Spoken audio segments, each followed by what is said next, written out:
We are coming to the end of topic 1, what is money. We started out with a definition of money, what money is, how it can be an effective medium of exchange. When talk about historical development of money, coins, paper currency, then banking, checking accounts, etc. Then went to modern money which you use, you will have lots of them. Then I went into a discussion of interest rate. Interest rate is kind of considered to be the price of money, because what money has a price? A currency है मेरे pocket में, price क्या है? So usually we think about interest rate, but the problem is there are so many kinds of interest rates in the economy, so many kinds of interest rates. So we need to discuss interest rates, and I have been doing that. Then I came to present discounted value, which requires an interest rate as a discount factor. So something will happen in future. I will get some income from a share in future. I will get some income from a bond in future. Whether I should put money in the bond, how to decide? So I went into the secondary market also, the price of a bond. In the primary market also there is a price. And I told you how a very special type of interest rate that develops as a variable in an economy with respect to these debt instruments called yield to maturity, which is essentially a variable as an unknown in an equation which is a polynomial. If you solve, you get the number, which equates the price today of a debt instrument, which equates the price with to the present discounted value of the series of return that I will get if I buy it. So if I buy a bond or invest money in a bond using your language, is it worth investing? What kind of a return do I get? There you get the concept of yield to maturity, which I told you, which is also an interest rate. So you get into the concept of yield to maturity, and yield to maturity is like solving an equation that gives you yield to maturity. Now let me ask you a simple question. Now suppose I give you a problem like an arithmetical problem. Say I buy a discount bond which has 0 coupon bonds. I buy a discount bond which is sold at a discount, and it lasts only one period. It's a very short term bond. So I buy the bond.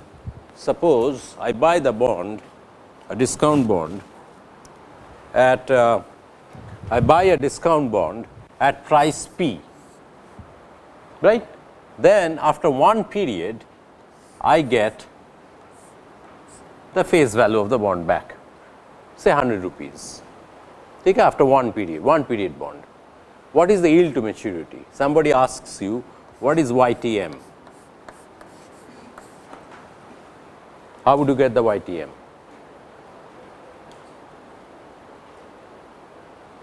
What I taught you so far, I am asking you to solve a simple problem. I buy a bond at P, F is the face value we get after one period.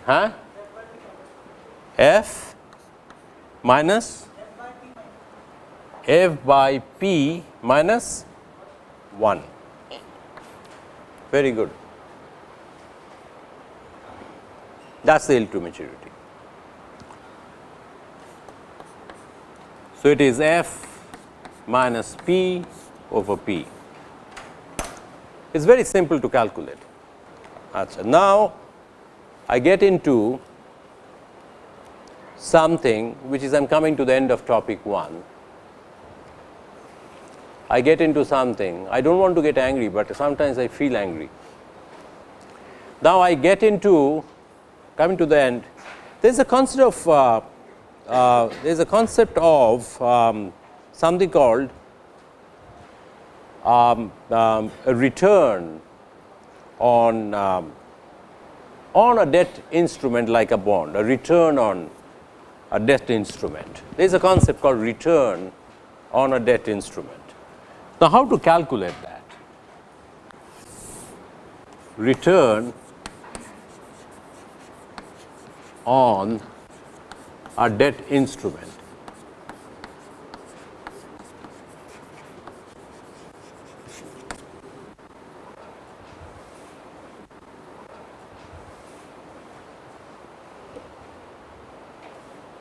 return on a debt instrument. Now, this is looked at from the point of view of an investor.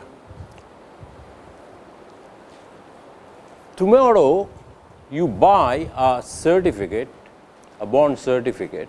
It can also be true with respect to, you can calculate similar things with respect to a share. Tomorrow, you invest some money,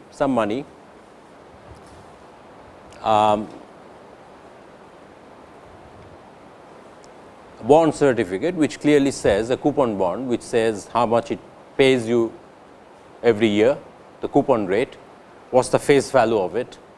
It says all those things, and it talks about the maturity, say a 10-year bond or something, a 5-year bond, 10-year bond. But after 1 year, you hold it after 1 year suppose, and you want to sell it off. Now, the question may arise, after 1 year he wants to sell it off. So, what kind of a return does he get? Of course, he will get the coupon payment. Suppose 1000 rupee bond, 10% is the interest rate. So, he will get the coupon payment after 1 year, say for a government bond. So, I get it from the government.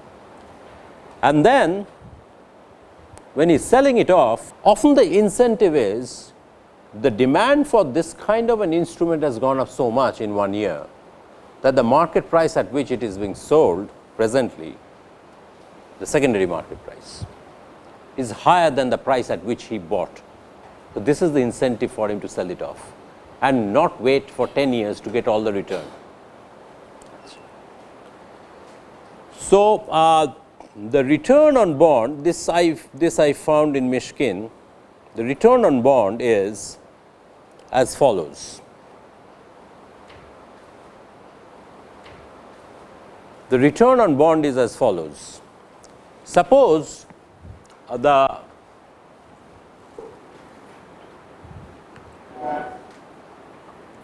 consider a coupon bond.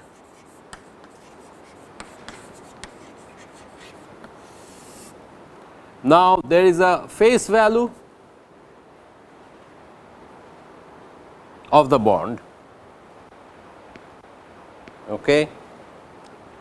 There is a market price of the bond, now considered to be 2 time periods, PT and PT plus 1, or I bought it at PT minus 1, I am selling it at PT, whatever, 2 time periods.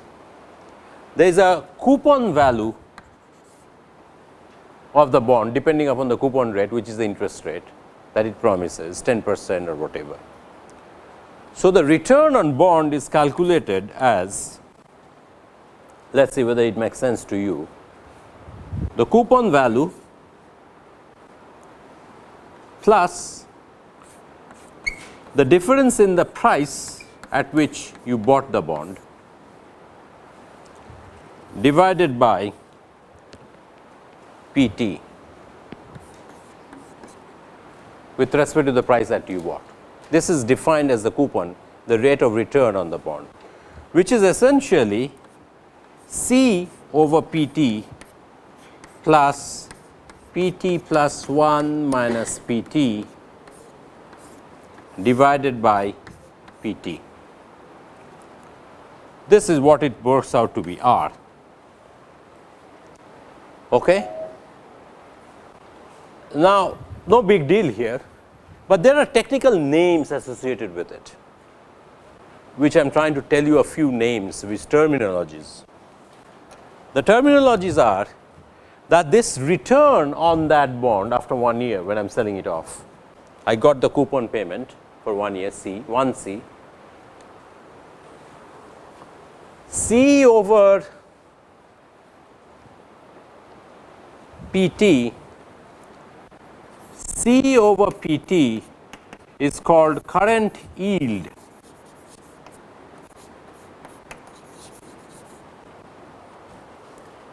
And PT plus 1 minus PT over PT is called capital gain. But whenever we talk about capital gain, we also mention with a slash there can also be capital loss, not necessarily it will be a gain. Suppose the market is going down and you are trying to minimize the loss. Market is going down, prices are falling. You want to sell it off as quickly as possible. Even if there is a loss, no capital gain or zero capital gain or loss, negative number there, PT plus 1 minus PT over PT, negative number. I am going to go for a minimization of loss. Return may still be positive because the coupon payment is good, but the capital gain term has been replaced by a capital loss. PT plus 1 minus PT over PT is negative. So, this fellow here can be greater than, equal to, less than 0. Remember that. It is always a possibility.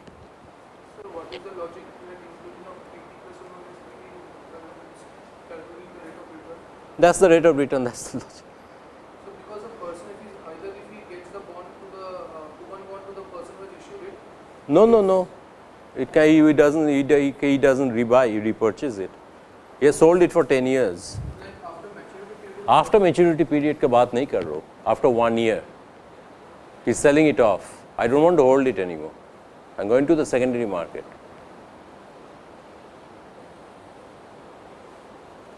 That is why all he gets is 1 period return, depending upon the coupon rate. The bond promises to pay an interest rate of 10%, say.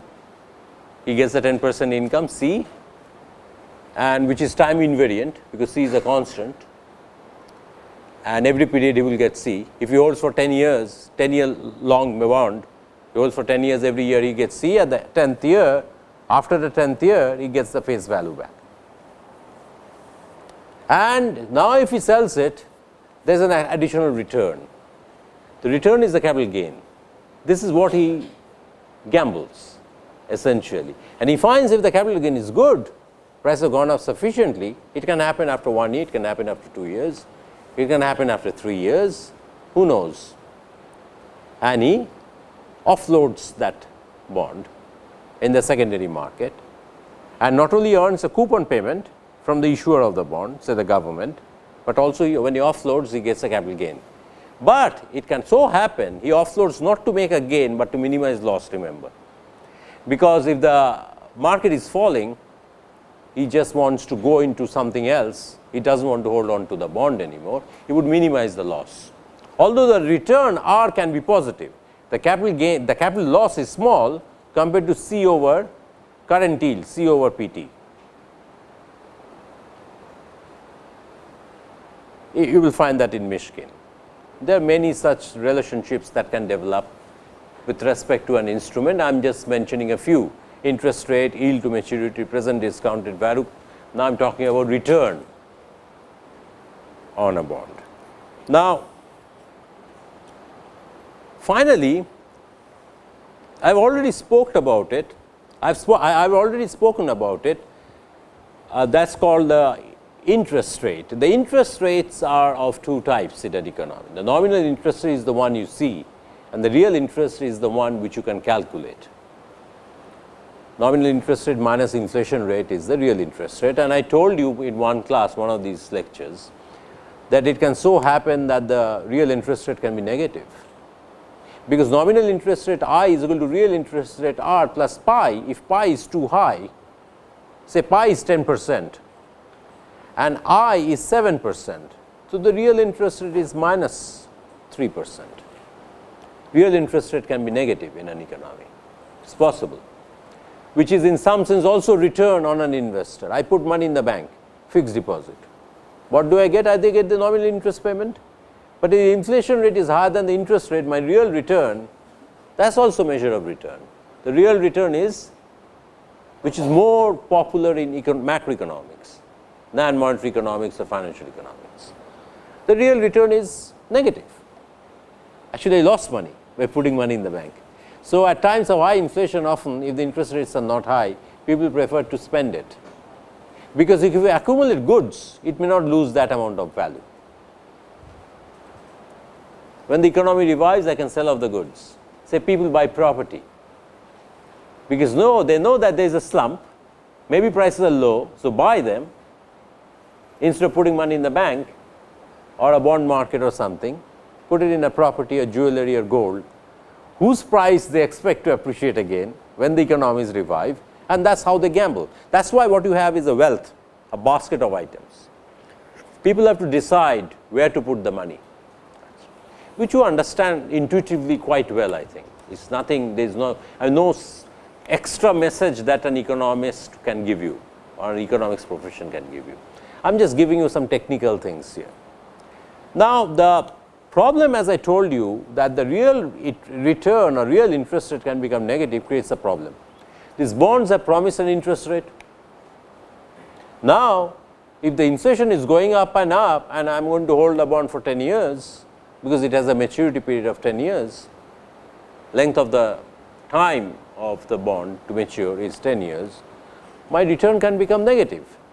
So, many countries have now developed something called indexed bonds.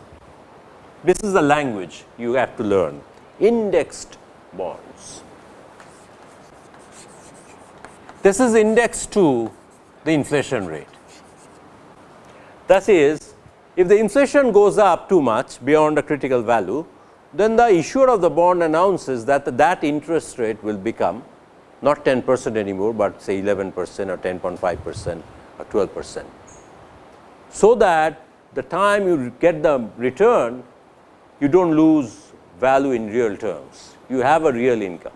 Real rate in some sense does not become negative, all right. Even here R has a possibility of becoming negative, you can see that, or 0. Who has stopped you? If you allow even C over P, even if you say C over P can never be negative, even if you say C over P that is always positive, even if you say C over P is always positive, but this fellow here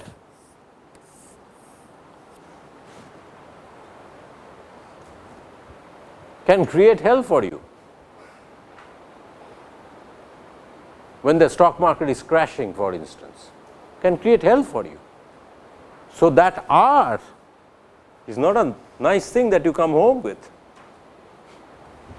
You lose money from the stock market or the bond market or whatever, all right. Okay. Clear?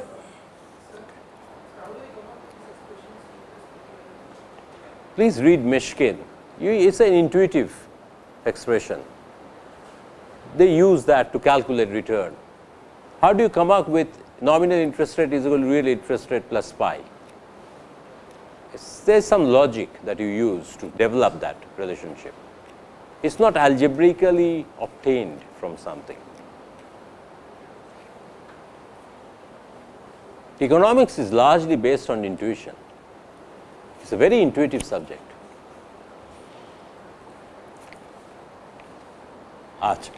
Now, is that all right?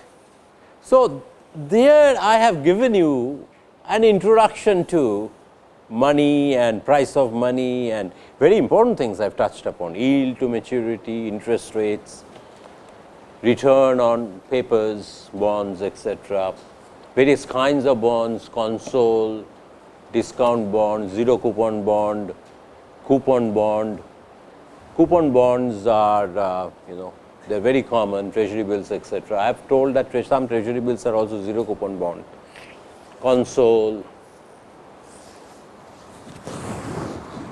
Then you have these various kinds of loans that you can, fixed payment loan, which is very common, you pay EMI.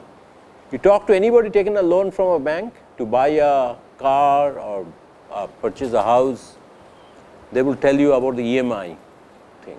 EMI is a fixed payment loan, it is very simple. It is not you pay the interest every month and only the principal at the end. The entire amount for the entire span of the loan, 10-year loan, is divided into 12 equal parts by the bank. They calculate it. And say 10 equal parts. And every part and then they subdivide into monthly basis by dividing it by 12. And then they give you an EMI. The problem is banks are very smart. They make that EMI of an index to inflation. But when you buy a fixed deposit certificate from a bank, interest rate is not indexed to inflation. I haven't seen that, at least with Indian banks. But the EMI is an index to inflation. Suddenly a paper comes to your home. You come home from office. You know this is the EMI you pay, you budget your family expenses. Dum, 2000 रुपया ज़्यादा अगले महीने से. ये डरने के, this creates a scare among borrowers, middle income group borrowers. There have been many interesting cases, criminal cases and all sorts of things. Then he fails to pay the EMI on a simple scooter or a motorcycle. A person took loan in Delhi a few years back. He failed to pay the EMI, and ICICI Bank sent their musclemen to recover the money. And then they drive him up the wall, and then he commits suicide on a simple motorcycle loan. How do bank recover? They can go to court, and they are finding court proceedings very lengthy, so they send musclemen. They hire these muscle people, maybe wrestlers from Accra or something. तो Olympic में भेजना तो बाद में होगा, अभी मेरा रुपया उसके पास से ले आओ, बाद में ओलंपिक में भेज दूंगा, ये कॉमनवेल्थ गेम्स होगा. I am not joking at all. This is true with Indian banks, the famous ones also, ICICI. Achha. I read in the newspaper, on the TV, my source of knowledge, unless they are lying. I don't know. I never met these families. Achha. So now I go to topic 2. Topic 2. Now I am getting into core of money and banking. This was an introductory part.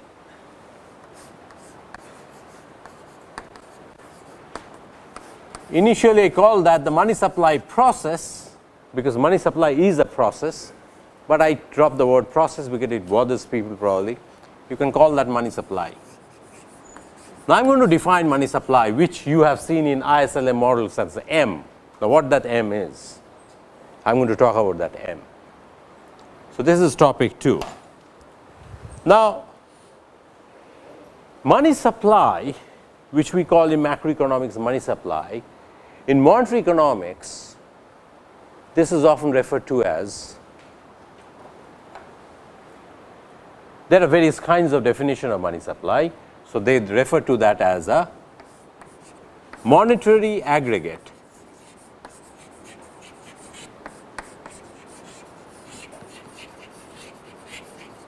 They call that a monetary aggregate. Aggregate is what? When you sum up, add things. So when I will now give you the definition of money supply, you will see there is an arithmetical sum going on, and you change items, you get another monetary aggregate, another definition of money supply. You drop something, add something else, you get another one, or you add a few more items, arithmetical sum, you get another monetary aggregate, which is another definition of money supply. Now traditionally Indian monetary aggregates, that is what I need to talk about first.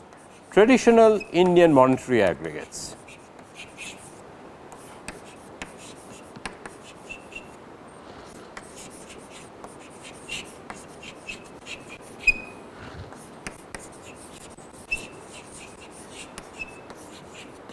Traditional Indian monetary aggregates.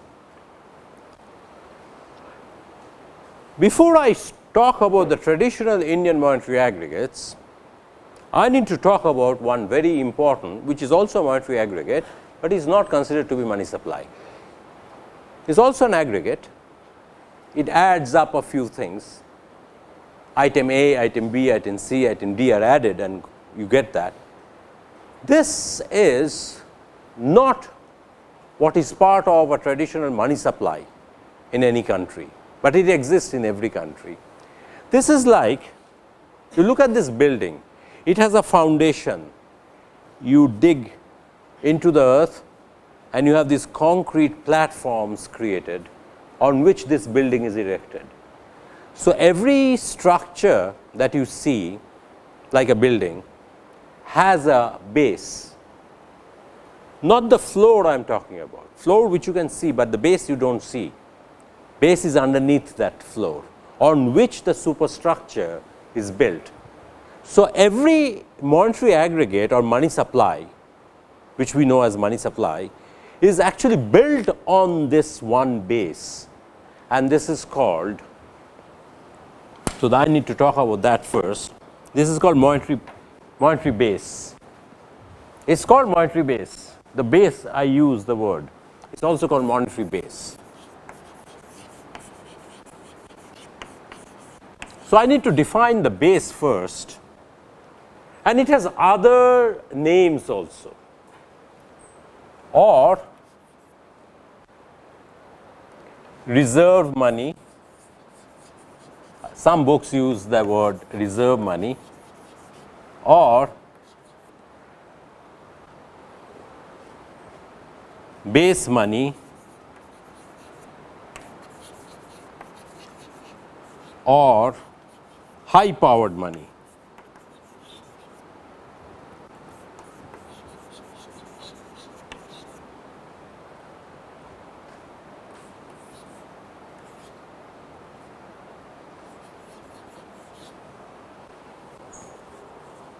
High powered money.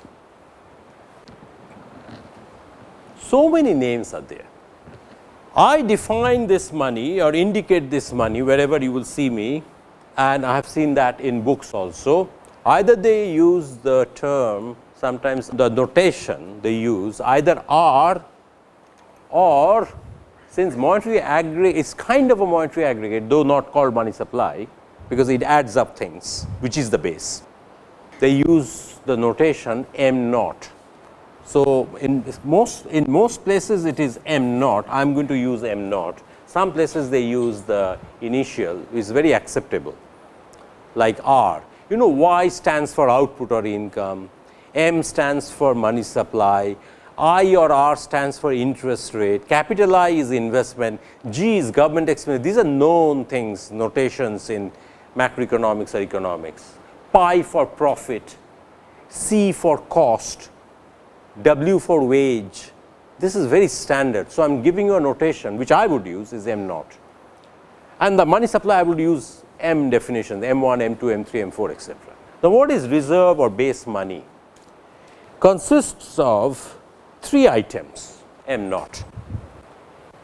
M naught is equal to number 1 called currency in circulation. So, currency that is circulating, money in your pocket, in your hostel room, in your parents' almirah, cash, but it has two parts, currency in circulation. One is called, it has 2 parts, one is called currency with the public,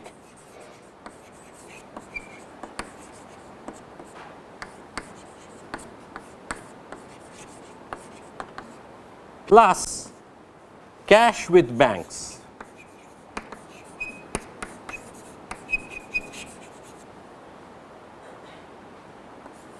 Two parts are there. So, this is number 1, first item. Then you have, I would explain what are they, plus you have bankers' deposits with the RBI. Item number 2, bankers' deposits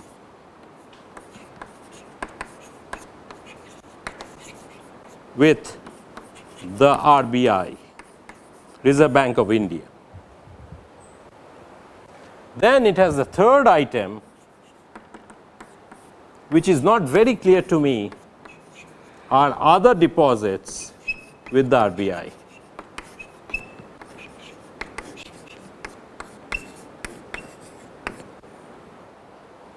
Other deposits with RBI. So, this is the third item. So, essentially you add them up, 3 items. So, it is a monetary aggregate. but it is not called money supply. Money supply is very different. Money supply is something related to this. Now, I would explain these items, these reserve money items, monetary base items. Currency in circulation, usually central bank in India and in other countries they may also do the same thing. They consider currency that is there with the people, the public, and what is public I need to explain.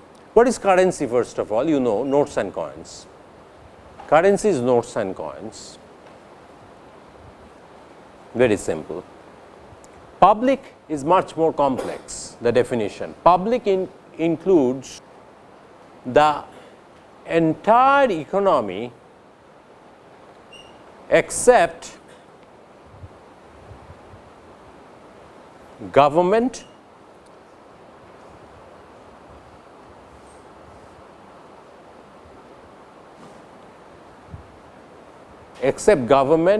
the central bank,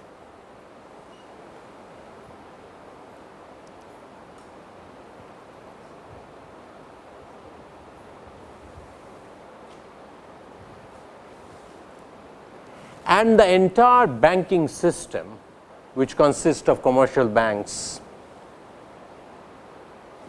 in India, cooperative banks, and at the head is the central bank, which I already mentioned. Public does not include government treasuries, where they keep cash for government use, whatever use, paying the salary maybe, paying whatever, or other kind of expenses, whatever. Public does not include the entire banking system, including the commercial banks like the State Bank of India and the Canara Bank and the Punjab National Bank and the Sindh Bank, then the Bank of Maharashtra, and then you go on at Bank of Baroda, United Bank of India, United Commercial Bank, whatever. It used to be about 28, and the number has come down, 28 public sector banks in India, which are nationalized by the government. But in addition to the public sector banks, including 7 subsidiaries of SBI, SBI has subsidiaries also. Add also private banks, and it can all private banks, either Indian private banks or foreign private banks. So Citibank, Hong Kong Bank, Deutsche Bank, जितना commercial bank है जिधर में आप मैं जाके account खोल सकता हूँ, रेमिटेंस के लिए ड्राफ्ट भेज सकता हूँ, all that. The entire banking system, but we also have cooperative banks, which doesn't exist in other countries. I need to talk about that at the end of the course. Cooperative banks, the age old, early 20th century they were founded, cooperative banks in India, very interesting. So I would exclude that. So I will talk about that later. So the entire banking system, commercial banks like the SBI, etc., the cooperative banks, and the boss, central bank, RBI, excluded. Interestingly enough, there are some non-government or government departments which deal with cash on a day-to-day basis, which are not really part of the government ministry, like government companies are there. You have seen many government companies, Indian Airlines, Air India. ठीक है? The currency lying with them is part of public, but not the traditional government treasuries, which Ministry of Finance has, for instance. That's the headquarter of money in government. Government treasuries are not part of public, like the banking system is not a part of public. Remember. So you would ask me, sir, non-banks? There are lots of non-banks. You just mentioned ICICI. It has also a commercial bank, ICICI Bank it's called. But I am talking about the mother organization, ICICI. It's a non-bank. IDBI, SIDBI, you name it. There are so many. NABARD, non-banks. So many non-banks are there in India. State financial corporations, infrastructure development bank. What will happen to the non-banks? They are all part of public. Public includes them. Only basically 2 things are excluded: government treasuries and the banking system are excluded. Remember, public, that's the definition. Since banking system is excluded, currency in circulation has just not currency with the public plus cash with banks. Banks keep cash, no? For your and my withdrawal, for their expenses, they keep cash. For instant teller machines, they have no automatic teller machines, they also have to keep cash there. At the end of the day, they do that probably, or maybe twice a day they do that, they have a routine to do that, put cash there. So, banks carry cash. So, does the money insurance come under currency, the cash of banks, like golds? Beg your pardon, beg your pardon. Money equivalent? This is I am talking about currency. This is I am talking about currency only. There is nothing else, no goods there, no gold, no ornament, nothing. Currency means in some sense cash, what we call. We have two types of currency in India, notes and coins. That is all. There should not be any confusion about it. Yes.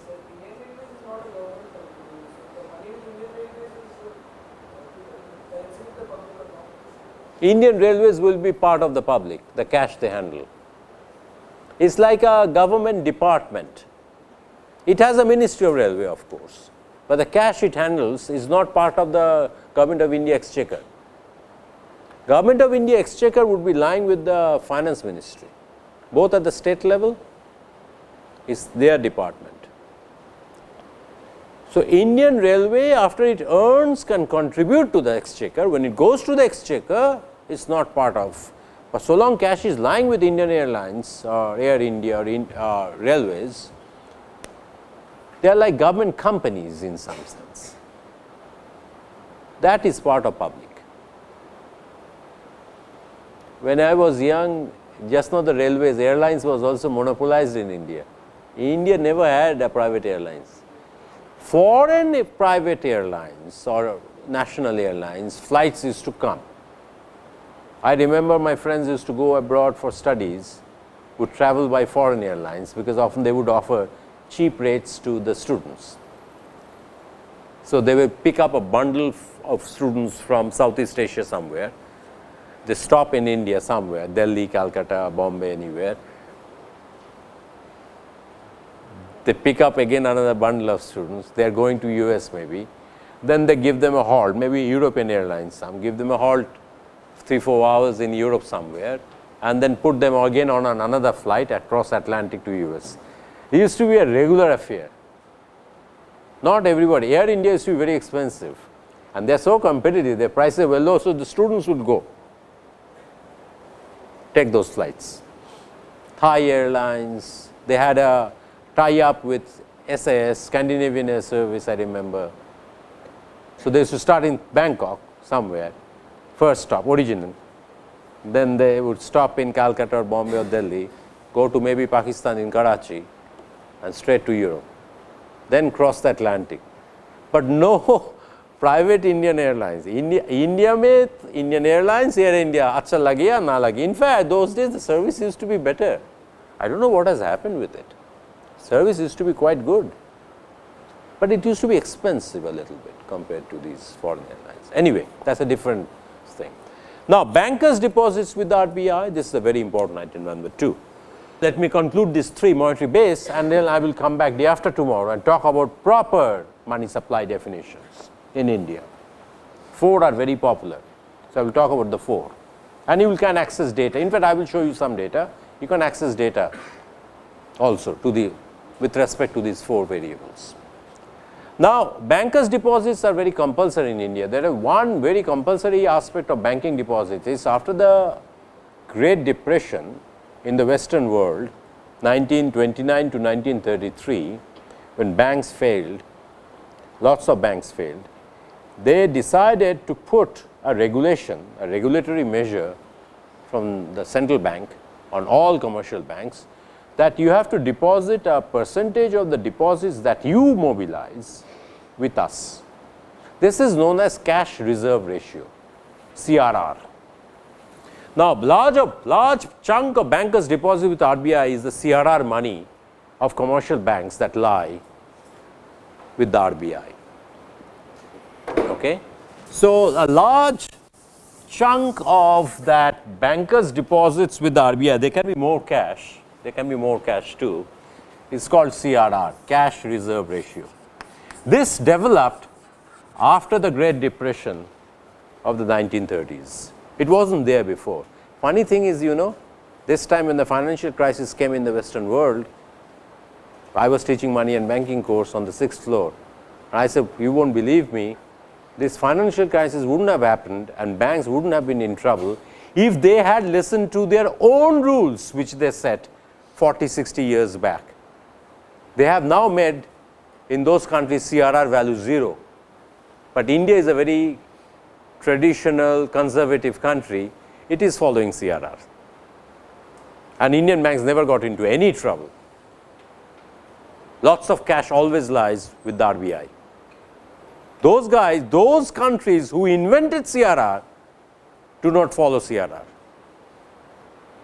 When I opened some books, when I first found in one book that the CRR value in Bank of Canada is nearly 0, I couldn't believe this. I said, this is nonsense. Then I found, yes, it's true. They don't have CRR. Cash reserve ratio, which is called CRR, is a very important thing. The deposits they mobilize to the savings account and the fixed deposits, etc., the money that goes from the public to the banks, a percentage on a weekly basis have to be kept cash, not shown, kept with RBI. It will lie with RBI. And they give the banks these days for CRR a fortnight. So within a fortnight, 2 weeks back, the weekend, the cash you had, deposits, you give us the number and then deposit that amount. The depositing of that actual cash, they give banks a fortnight time, 15 days. This is how it is working now, CRR. I will talk about in topic 4, all these things.